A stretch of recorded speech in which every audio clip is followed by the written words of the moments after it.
Good morning, everybody, and a very warm welcome to everyone joining us for today's webinar, which we're running in collaboration with our partners, Taylor Wessing. And in this webinar, we'll examine the EU Whistleblowing Directive and specifically its relevance and implications for UK businesses. By way of introduction, my name's Andrew Breakwell. I'm Commercial Director for EQS Group, based out of our London office. And at EQS, we provide a range of digital compliance solutions to organisations of all sizes, including Integrity Line, which is our digital reporting and case management system. And I'm really pleased to be joined today by 4 experts from Taylor Wessing's international offices, who each bring with them a breadth of knowledge and practical experience on this particular topic. I'll hand over to them shortly so that they can introduce themselves. But first, a little bit of housekeeping. Before we get started, you should be seeing your console in front of you, which provides a number of functions and options to help you get the best out of today's session. I think most of them are fairly self-explanatory, so I won't go through them in detail, but I would just like to draw your attention to the Q&A panel.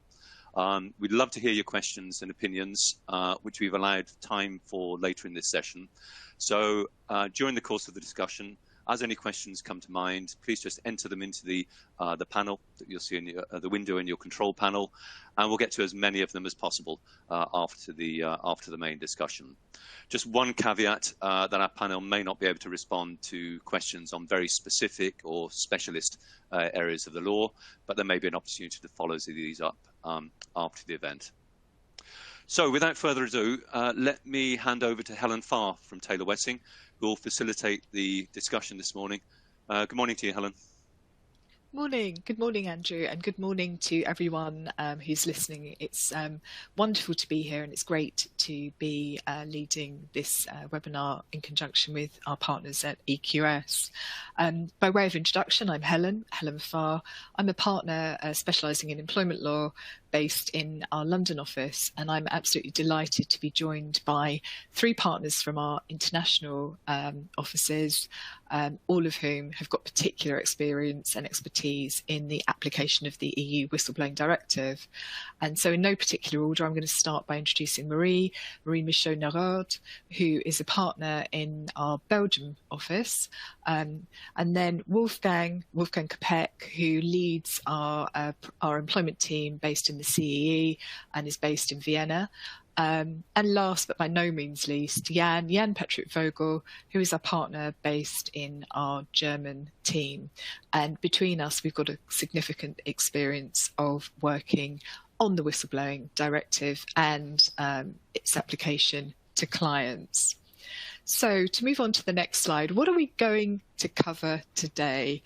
Well, as Andrew said, really what we feel is important is to give you who are listening the absolute most opportunity to put your questions to us. And we really do want today to be as interactive and as useful as possible for all of you who are out there.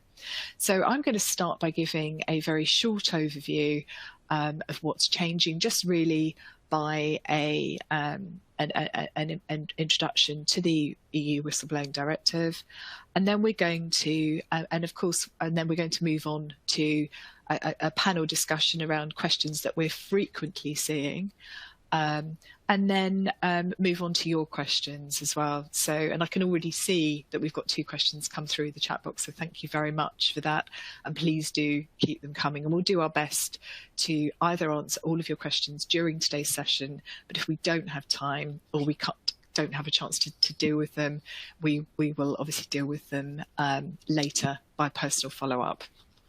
So what are we going to look at? So to move on to the next slide, I wanted to just look at some of the key requirements of the Whistleblowing Directive. And the starting point is that the EU Whistleblowing Directive its application is to it's set minimum standards that will apply across the EU and to bring a level of uniformity between everyone working in the EU. And obviously that's going to have massive impacts for UK businesses who either have EU subsidiaries or who are undertaking business in the EU. And you will have read or have seen that the expectation was that the directive should have been transposed into national law by the 17th of December last year. But in reality, many member states are a little bit behind the curve with that, and we'll be talking about that and how you can keep up to date as part of our panel. So the starting point is that I think many of you will have seen that when that there's been a lot of publicity about the need for internal reporting and the requirement that businesses should put in place a secure internal reporting channels that will maintain the confidentiality of the whistleblower. And there's two particular deadlines or trigger dates for that. The first is the 17th of December last year for any organisation with more than 250 workers. But if you have more than 50 workers, which I would imagine will apply to many of those of you who are listening in today, that deadline is next December, so the 17th of December 2023. There's also an expectation that in the member states there will be external reporting lines and encouraged to both national and EU central authorities. So examples of that in the UK would be the HSE, so the Health and Safety Executive, Serious Fraud Office, etc., the SFA.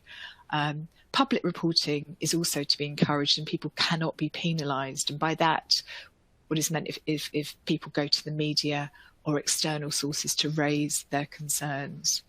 But in addition, there are strict requirements about the need to keep the whistleblower's identity confidential, and also new rules that will apply in terms of keeping the whistleblower updated.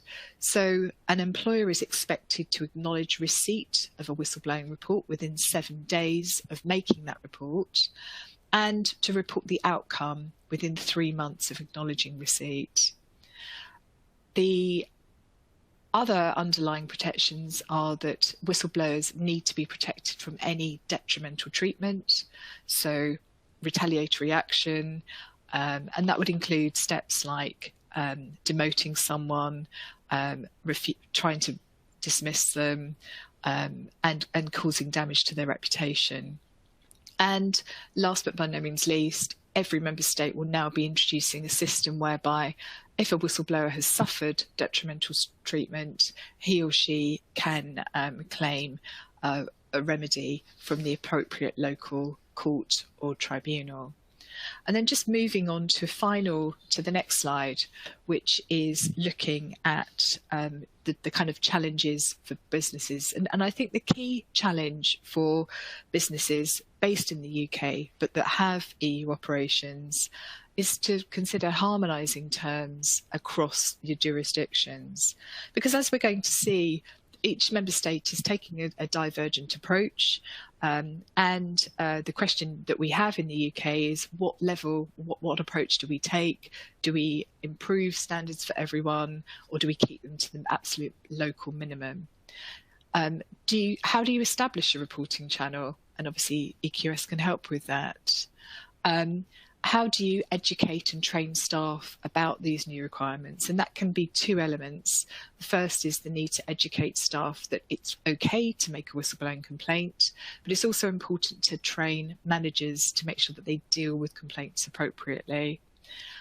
We're getting a lot of questions about how to protect confidentiality, and I'm sure that will be something I know that will be something we'll be talking about. And then finally, introducing new policies and procedures, and in particular, how do you deal with that if you've got, say, a works council, or you've got an organisation that's that has union representation. So, I hope that's given you all a really useful introduction to the topic, and a bit of a quick whistle-stop tour for those of you who I'm sure will have looked at it already. I'm going to now start by just talking through some various questions that we see coming through as part of our work advising on this area.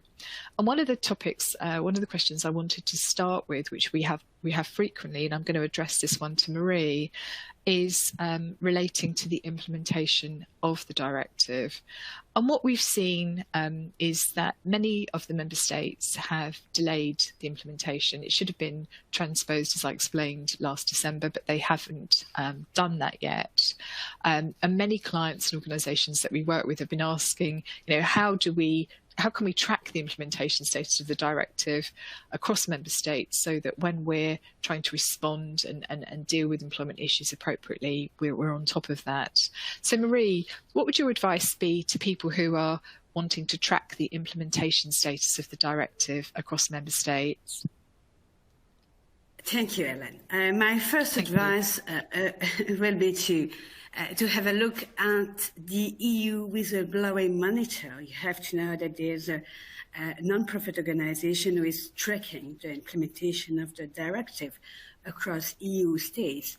And this monitoring is quite interesting because if you look at this, it will give you an overview of the country who have already implemented the directive. You have there France, you have there different country, has Sweden, has Cyprus. And what is very interesting on this platform is that you can see the sources, where they have found the information, because I think the most difficult part for people to understand is that every country has its own process to implement the directive, which will mean that you will have some information in different language, because every country has different language. And I would say, after the first check on this website or other platform, I will give as an advice to have some contact with your, personal advisor, legal counsel in the particular country where you are, you have activities, to make sure what's going on there. And to give an example for Belgium, we had some, politics saying that we will have a law by now, and we don't have anything.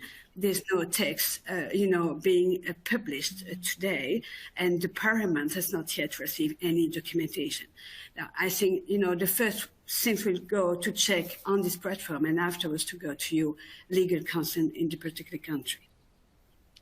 Thanks, Marie. And just looking at some questions that are coming through the Q&A box, we've got some questions about the actual website that you referred to. So perhaps what we could do is send that round later to everyone. I don't know if you could just, so that would be fine. Yeah, great. So, great. Yeah, that's great. And then Wolfgang, obviously what we're seeing is, as Marie has explained, we've got a sort of almost like a patchwork of different regulations or implementation of the directive across the member states. What is the status of the various regulations that are being created or modified to meet the directive's requirements? Yes, we have 27 member states, only 7 of which already have adopted the legislation. This is Cyprus, Denmark, France, Latvia, Lithuania, Malta, and Sweden. So I would say many of the big players specifically are still missing. There is only one country which admits having done nothing so far, that's Hungary. Might be in connection with the just recent elections. But for example, Austria, we had an unofficial draft, which never became official for certain reasons.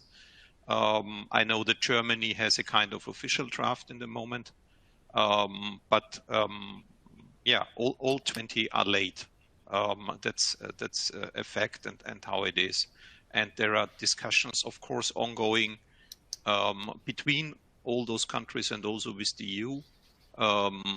We will come to this later, but simply the question, can I have one system for the whole group, or do I need separate systems for the group? And if yes, can I at least have one system for the group in a specific jurisdiction or not, are still to be decided on local level. And this will, of course, have an impact on what you have to do then from specifically a technical and organizational point of view. Yeah. But Helen, if I may ask you, I mean, is the UK law? I noticed UK is not a part of the European Union anymore. Related to the protection of the whistleblowers being reviewed in the light of the EU directive. So, like in France, they only had to make a review to ensure that the employees have the same level of protection. Thanks, Wolfgang. I think that's a really, really good question. The position in the UK is a little bit different because obviously now that we've Brexited, we are not legally required to transpose the Whistleblowing Directive into the UK law. And the position is, and the government have certainly not given any indication that they're planning to make any changes to the UK law as a result of this directive.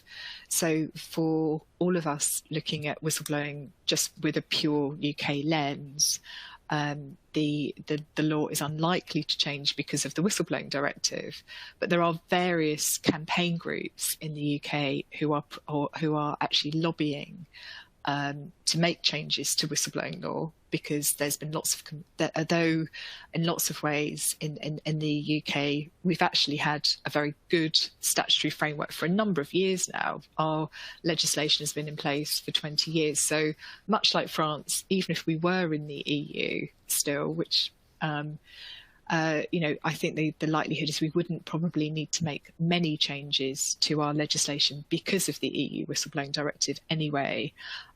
So, for example, we already have a really good system that protects whistleblowers from detriment.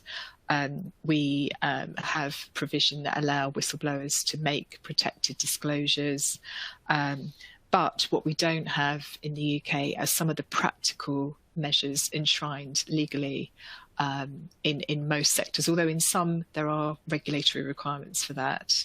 So I think the short answer is there's no plans for a review and there's no legal requirement for a review, but I think there is a lot of pressure on the government because of various industry bodies to make changes, and I think that we are likely to come much closer or to as a result of the directive. So it'll be interesting to see how things develop in the UK.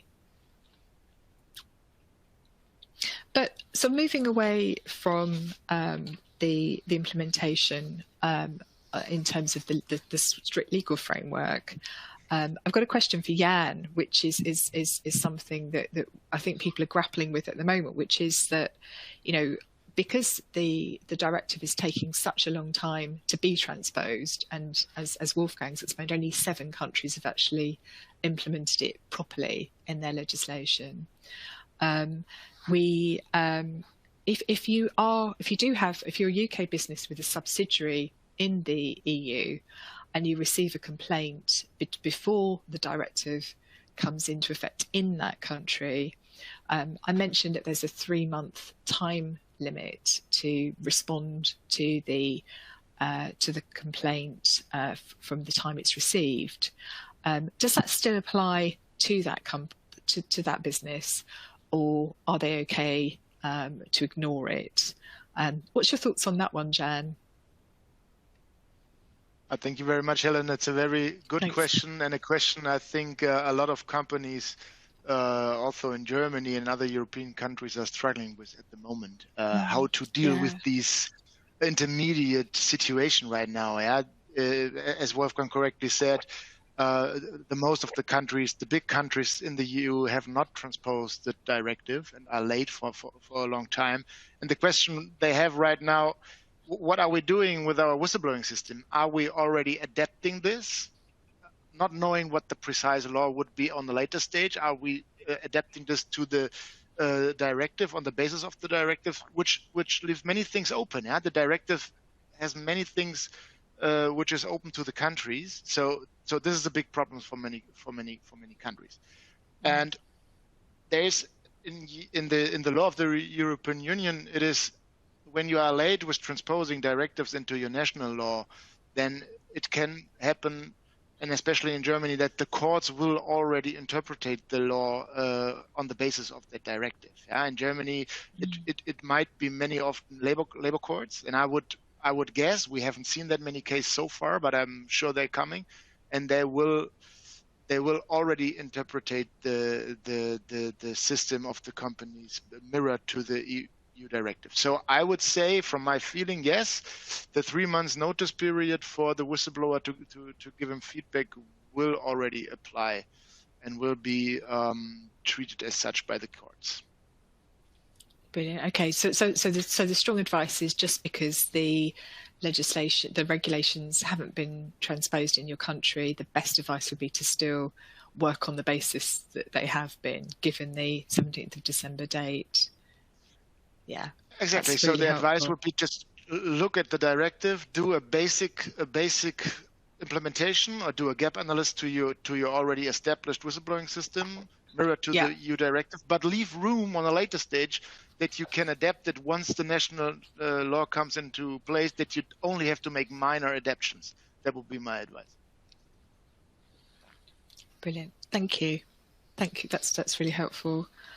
And the next question I'm going to ask to Wolfgang, ask Wolfgang, because it's got an EU, but because it's got an EU and UK element to it, I'll also chip in with some thoughts.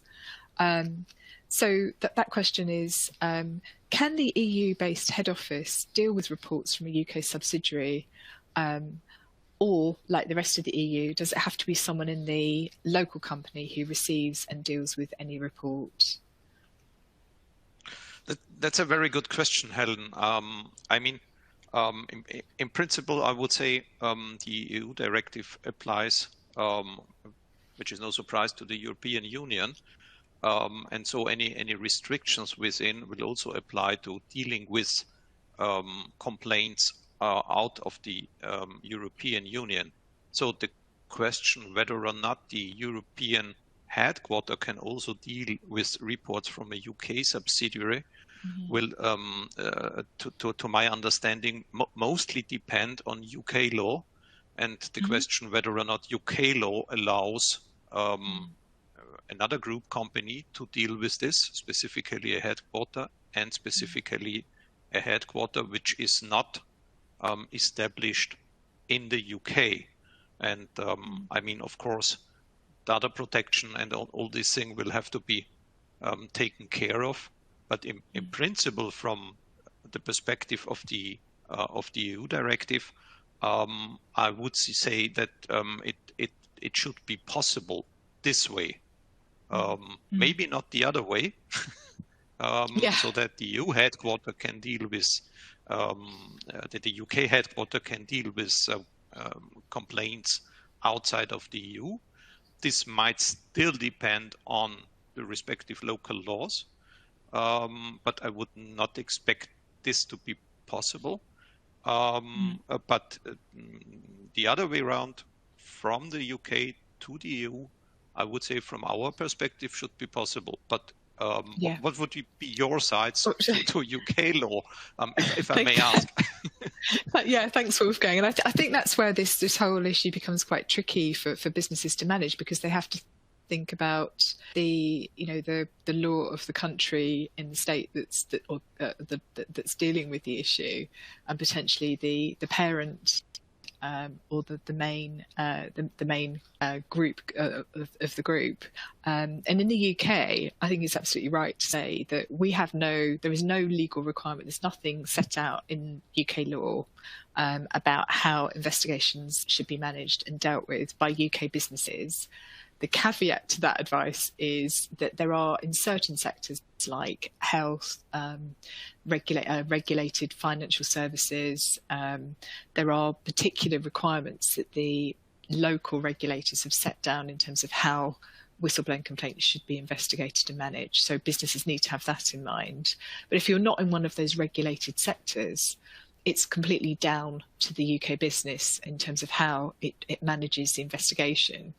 But, and there's always a big but, it has to be done in a way that's compliant with English law, because there's a whole load of case law that's been set out over a number of years now in terms of the steps that businesses should follow and how you should manage the investigation.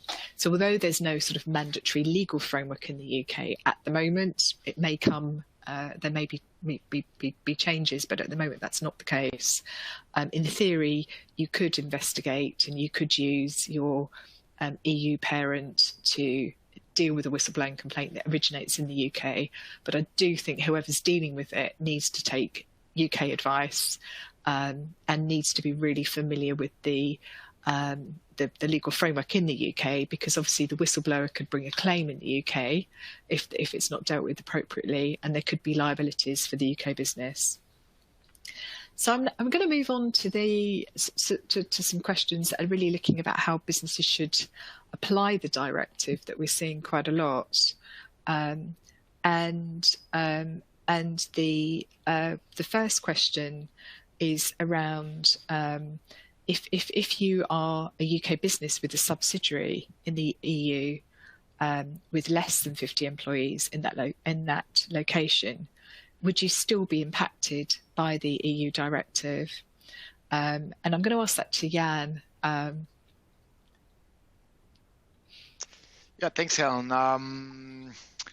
The directive and also not the German draft of the national law does not have a clear cut on this. They don't have a clear directive how to count the employees, but at least from a European perspective, in many labor-related laws, it is the principle of territoriality and very legal entity based. So my answer would be, if the UK subsidiary has an own legal entity in Germany or in another European state, and they have less than 50 employees, I wouldn't think that the directive would directly be impacted for that subsidiary. But let's wait on the national laws. Yeah, it's a minimum thing, the EU directive, and the national laws are still able to even extend that below this threshold. Yeah, the German draft did not. The German draft still says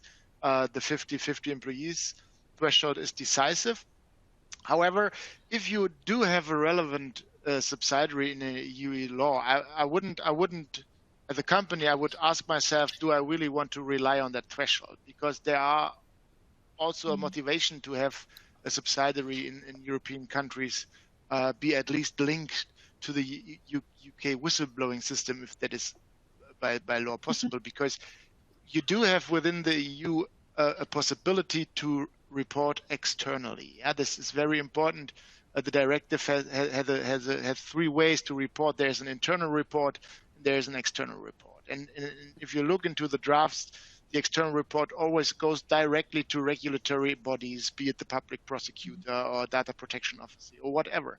And to avoid this, if you have a critical business from a compliance perspective in a EU country, then it makes sense to have a whistleblowing system, even if you're below the threshold, just to give an incentive and to avoid external reporting. That would be something which needs to take into account very individually. But this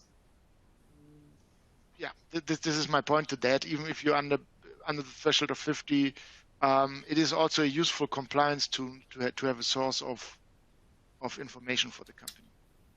Yeah, thank you. I think that's really good. That's really good advice. And also, the 50 employee threshold, of course, that applies to the internal reporting line, but there's all the other elements of the whistleblowing directive, like protection against detrimental treatment, that will apply irrespective of size. So I think you're right to make sure that people are complying. Absolutely. So maybe I can just return the question to you, Helen. If regardless of the number of employees, if you are a financial service firm in the UK, and are you impacted by a legal requirement to protect whistleblowers, regardless of the number of employees? It goes a little bit in the same direction. That's right. I mean, we're often asked this because there's some very clear regulatory guidance that's been set out by the FCA and PRA. And for anyone who's listening who's working in a financial services business that is regulated, the relevant guidance is set out in the FCA handbook. It's CISC chapter 18, and I can put that reference in the chat. The FCA and PRA do require businesses to introduce reporting channels, so much very along the lines of in the internal reporting lines that are suggested or required by the EU Whistleblowing Directive. They have to protect the confidentiality of whistleblowers. that businesses have to give feedback where it's appropriate, keep records, because the regulators may well ask to see those, and also reports on how they've dealt with whistleblowing complaints. There's also an expectation that whistleblowers, there's a whistleblowing champion set up in those regulated businesses, and he or she will have responsibility for dealing with complaints. And that legal requirement is there irrespective of the number of employees. So already we're starting to see a similar system to that's being planned by the EU Whistleblowing Directive coming into various businesses in the UK.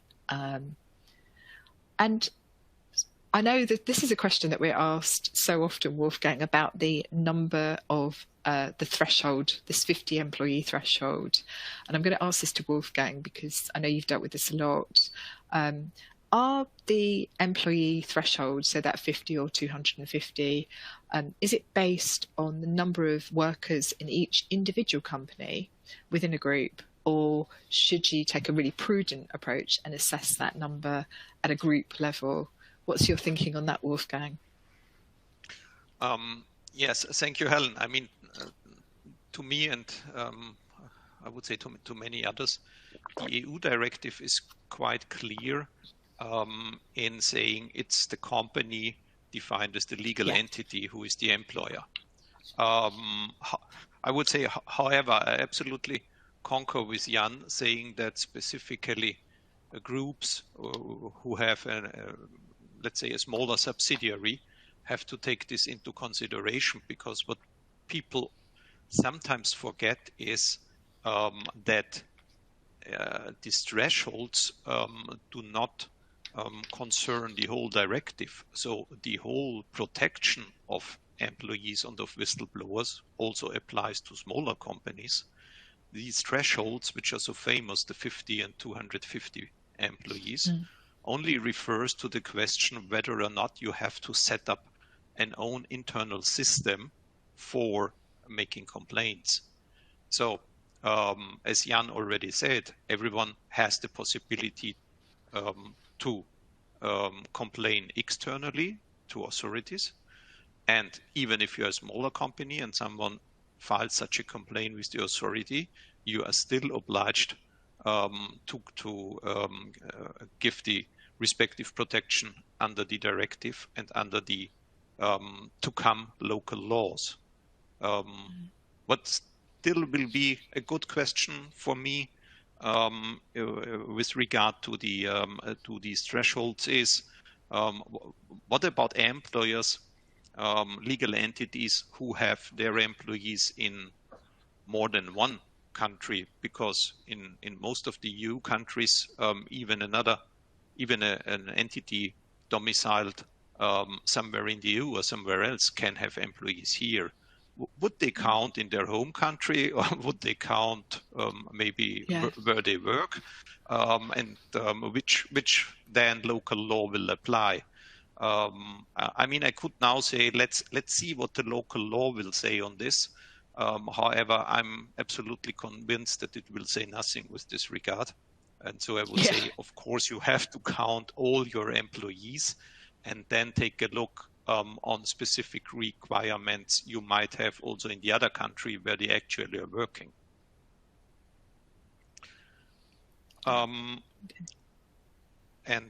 But still, again, what Jan said, if you have a bigger group of companies, then you should really think of including all into this whistleblowing possibilities, not only into the protection.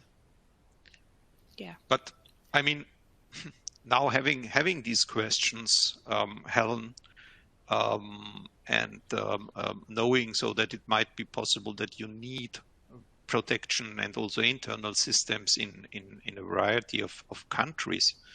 What would you think? Would it be good or advisable to apply at least a single whistleblowing framework and policy across? So maybe even if you have to technically split it then, but to have a kind of international standard, specifically if the UK is concerned? Yeah, I mean, I think that's a really, really good point, Wolfgang, and a number of our clients are looking at that, because especially if they've got they're either got a UK parent or they've got a parent in the EU, the question is always, well, what should we do? Should we bring the standards up? How should we implement this across our group? And I think it does certainly make sense from an employee relations perspective. So to make sure that everyone feels that they're being treated the same way across the particular parts of the company. And also from a practical perspective, you know, for managers and people, it does make it much easier if you can treat everyone who's working in the same group in the same way. And so there's a lot of business benefits behind doing that. But I think there are some issues that you do need to consider. I think you should do a proper assessment of the demands of the local legislation in each area in which you operate. And I think the problem we have still at the moment is that because so many of the key countries like Germany and Austria and you know, other Belgium too have not actually implemented yet their version of the Whistleblowing Directive. We're still not completely clear what it's going to look like in the various countries. And the concern is always that because member states can gold plate the legislation, so make it even more advantageous than the wording in the directive, there is likely to be regional differences, and we're anticipating that. So I think really what it's going to come down to is a sort of almost like a risk-based assessment to understand whether it does make sense to perhaps improve the protection that employees in some regions would receive in addition to the legal requirements, and the cost implications for you as a business in doing that. But I do think it does make sense to introduce some elements of the directive's requirements across all jurisdictions.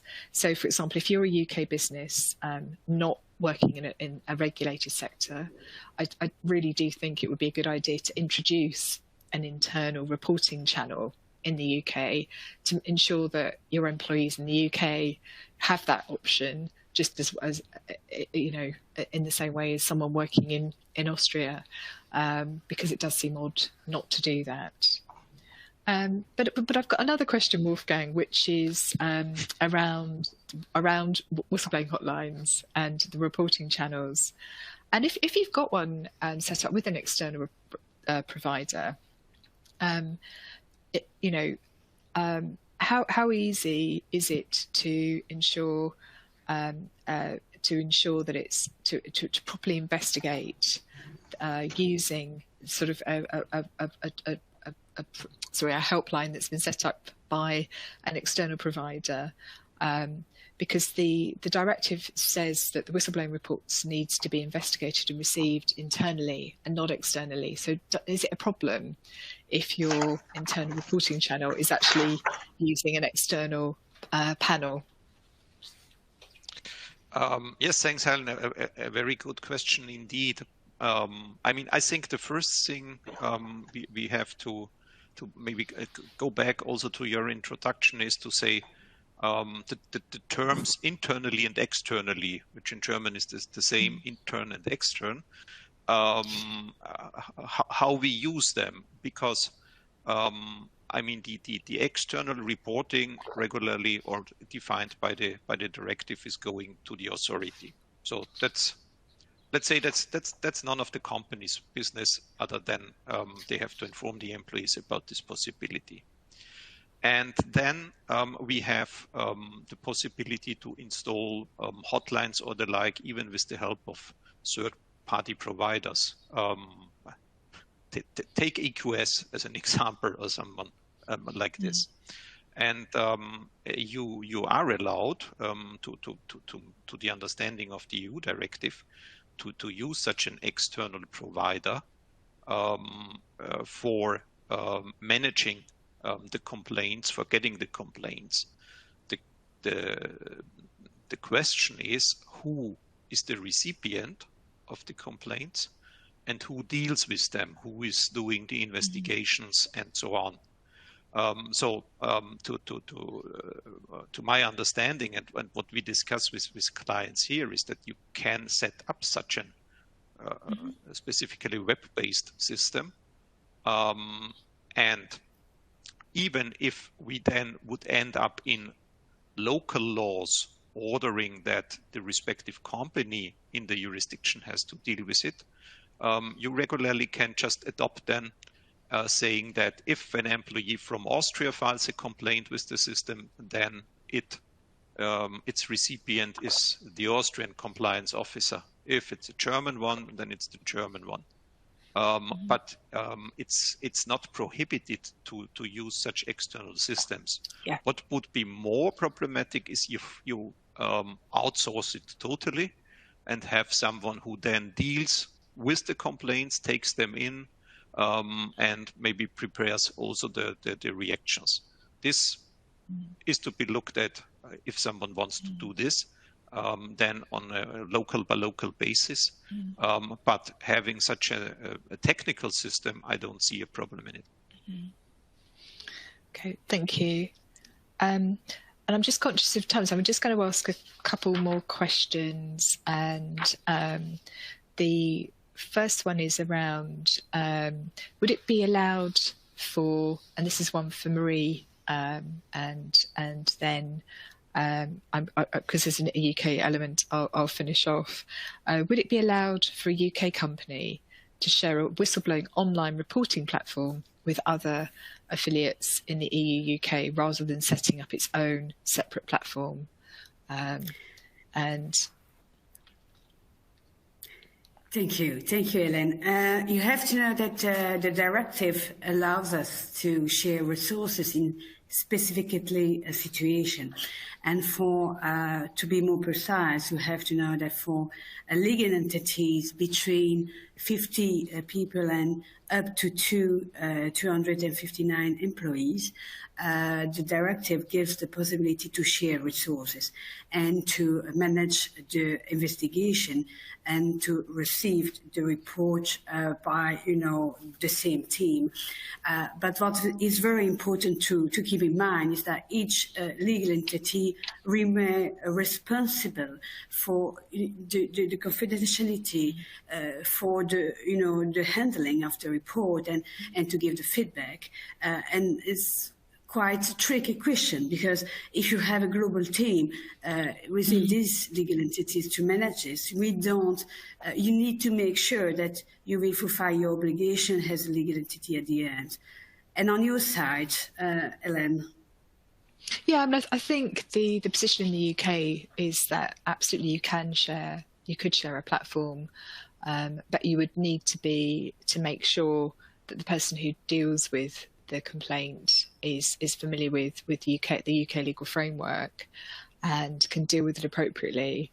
And the other point just to think about is sort of data protection issues as well. So just to make sure that if the investigation is being dealt with by someone based outside the UK, if the personal data is relating to a UK-based employee, then it's definitely what the UK employer would need to just check that worked from a UK data protection perspective.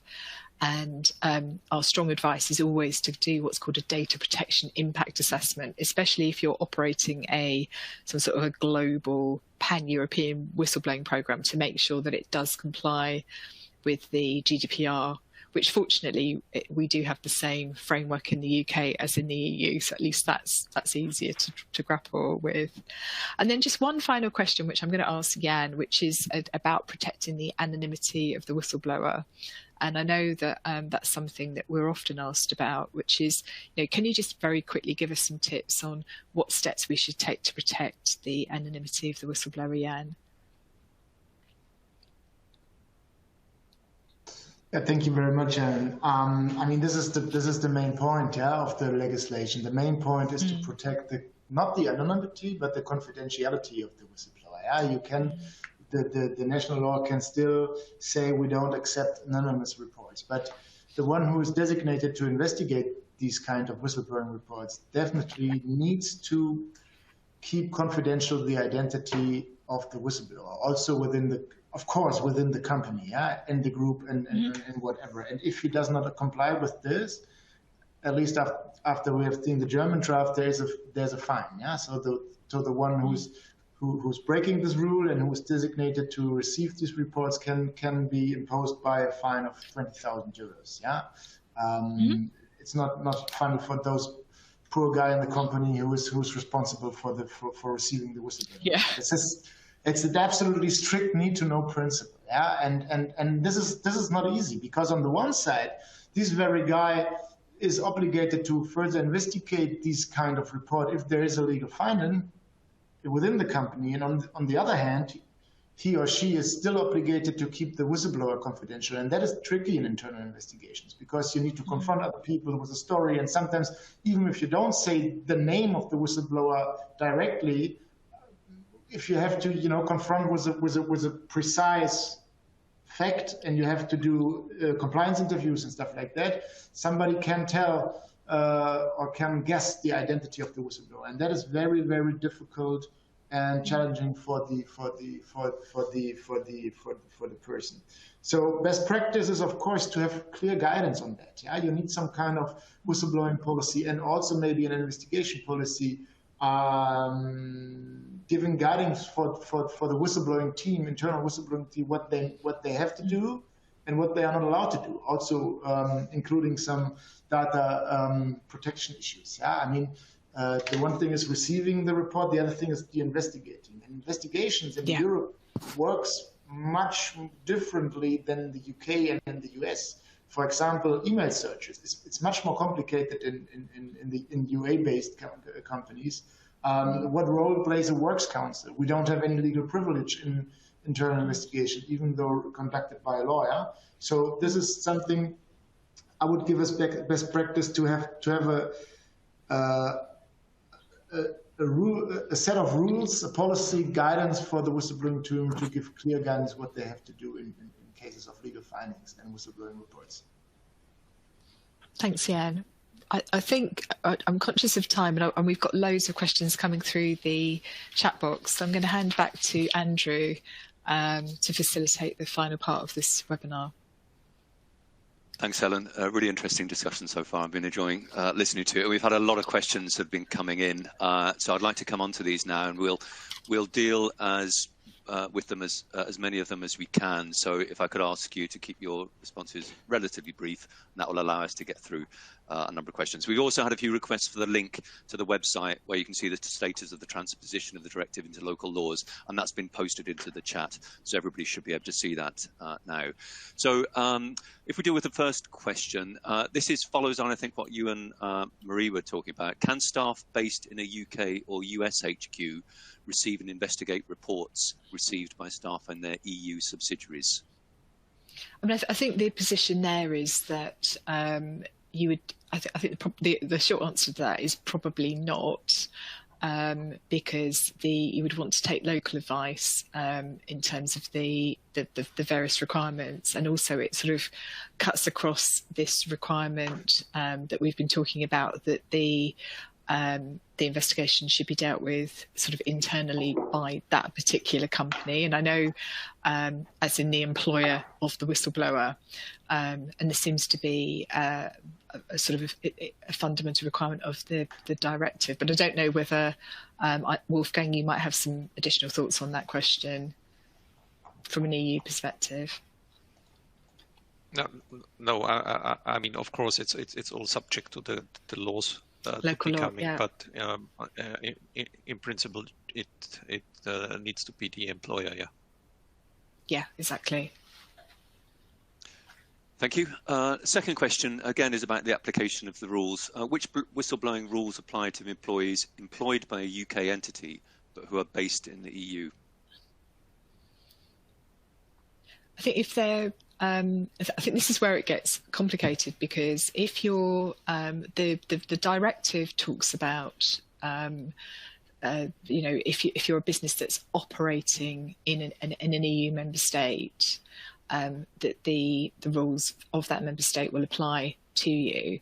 And so even if you're a UK employee, and something we're seeing quite commonly at the moment is UK employers are allowing have got various workers based in European countries, especially as a result of the pandemic, They're still working on a UK contract, but they're based in Spain, for example, for the summer, or Italy or wherever.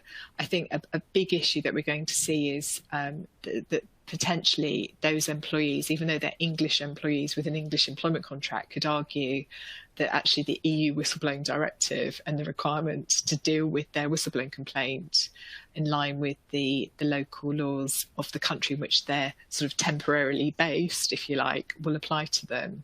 And that's definitely something. So there's going to be lots of arguments about that, I think. But I think employers, but one of the reasons why this is still very relevant for UK businesses is I know just how many of you listening will have people working on UK contracts, but based outside the UK and in an EU member state. So I think you will need to take local advice and take him and treat this as if the Whistleblowing Directive applied potentially. Thanks, Helen. I was just about to say, if in doubt, take legal advice. Definitely. This question came in right at the beginning of this session.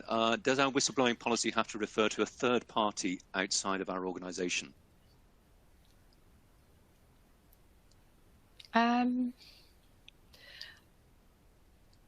Maybe I just jump in here. Yeah. Wolfgang, go ahead. I was just breaking the silence, so Wolfgang, please.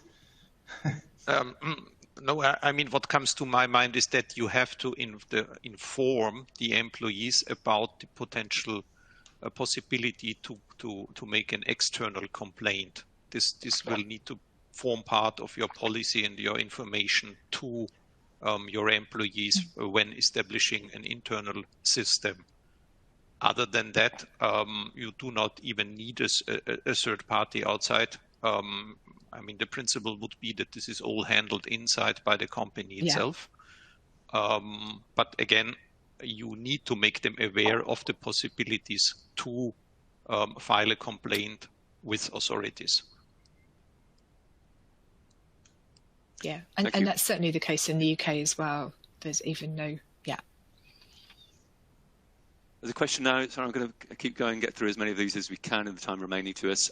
This is around the adoption of the directive. Are the EU members generally adapting the Whistleblowing Directive as is, or adopting, sorry, as is, or are the laws being drafted more strictly?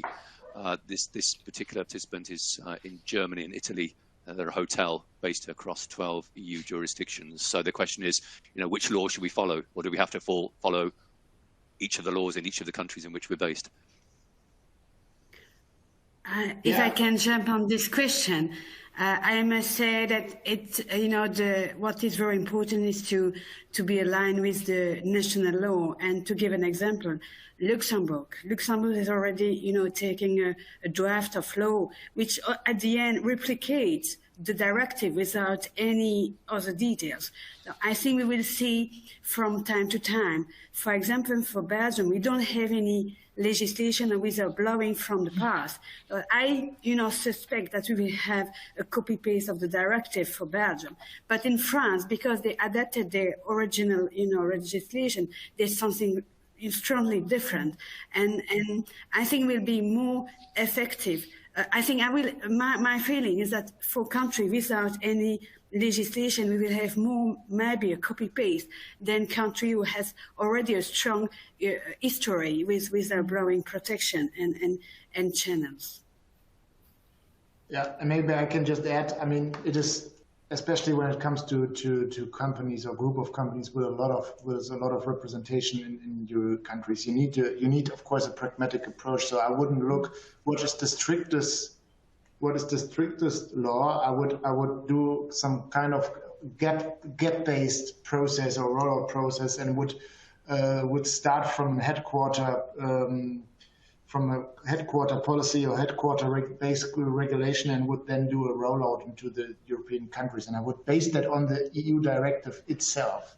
And in the rollout, I would only do the necessary adaptations then when necessary by statutory law. Yeah? You can do that in a very pragmatic way, doing questionnaires and a rollout project to that, but base that on the directive itself, and then make the necessary adaptation in each country in a pragmatic questionnaire-based approach. That would be my advice. I can say for Germany, Thank you. just my last word to that, the draft is very close to the directive itself. There's not so much to do it differently. Brilliant. Thank you. We've had a couple of questions here around where the platform should sit. So this is specific requirement of the directive. Subsidiaries with 250 or more workers may no longer rely solely on their parent company's central whistleblowing systems and must have the ability to investigate reports locally rather than at the group or corporate level. The questioner here wants to ask, what does this actually mean? Is providing a central system for all subsidiaries to utilize acceptable? If I may, I think it's similar to the question I had. We have to distinguish if it's, let's say, just the platform, the electronic system, then to my knowledge, all European Union countries, it would be fine if it's situated in the European Union. The server is here. You shouldn't have a big problem. Maybe France is the only which is more strict on this, rather the clients there than the law. But the next question is, where does the complaint go to? So it might be that you will have to make sure that if a complaint comes to this platform from Germany, it needs to end up with the German company. And if it comes from France, then it needs to end up with the French company. And this is, again, what we will have to take a close look at when all the laws are adopted. I mean, we know that Denmark adopted it in a way that you can have one system and even one person dealing with the complaints on a group level. But there is already going on a discussion, even with the EU Commission, if this is lawful or not. I think also Germany has it in the draft, at least for some instances, that this is possible, and we will see what it brings.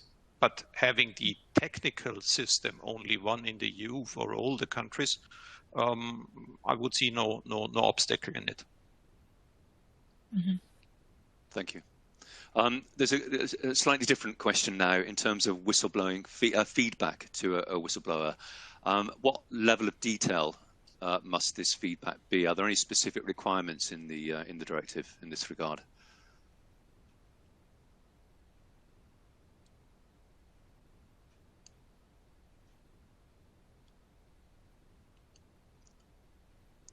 Who's going to pick that up?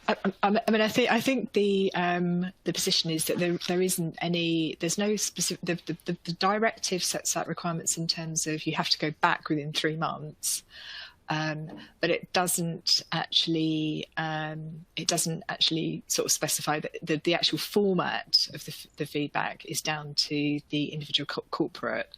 I think the expectation would be, though, that you would do a proper investigation.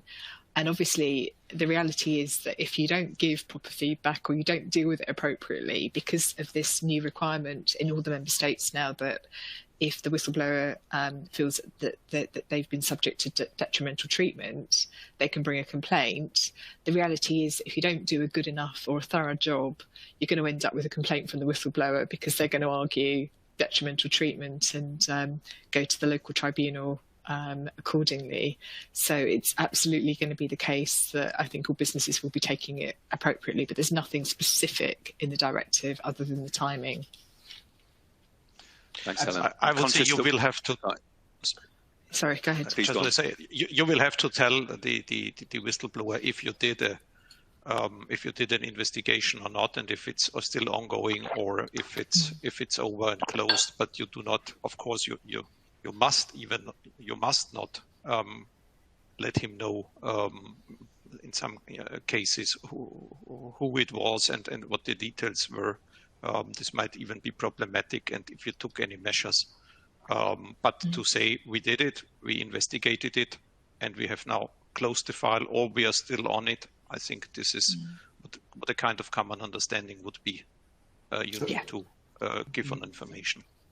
Maybe just one thing from Germany, because the German draft is much stricter. Yeah? In Germany, if you have a legal finding, you have to tell the whistleblower at least what you have done remedy these kind of findings. Yeah? Okay. Thanks. I'm going to have to, we could probably carry on talking for another half hour, but I'm going to have to draw things to a close here. There are a few questions that we haven't got round to, but those people who have submitted questions that we haven't answered, we'll follow those up with you individually, so you will get responses to the questions, and apologies we haven't had time to deal with them today. So I think just to wrap things up, all that remains is for me to thank our four panelists, Helen, Marie, Jan and Wolfgang. It was a really interesting discussion. We're very grateful for your contributions today and for sharing your insights. And to thank everyone else for their participation in the event and for all the questions that came in. I hope you've all found the discussion useful and that you'll be able to join us for future webinars, details of which you can find on our website with other resources, along with other resources that you might find useful. Also, I'm conscious that some of you weren't able to join right from the beginning, so if you've missed any of the discussion, if you'd like to revisit the discussion, there will be a recording of this event available to you, and as registrants, you will receive a link to that recording.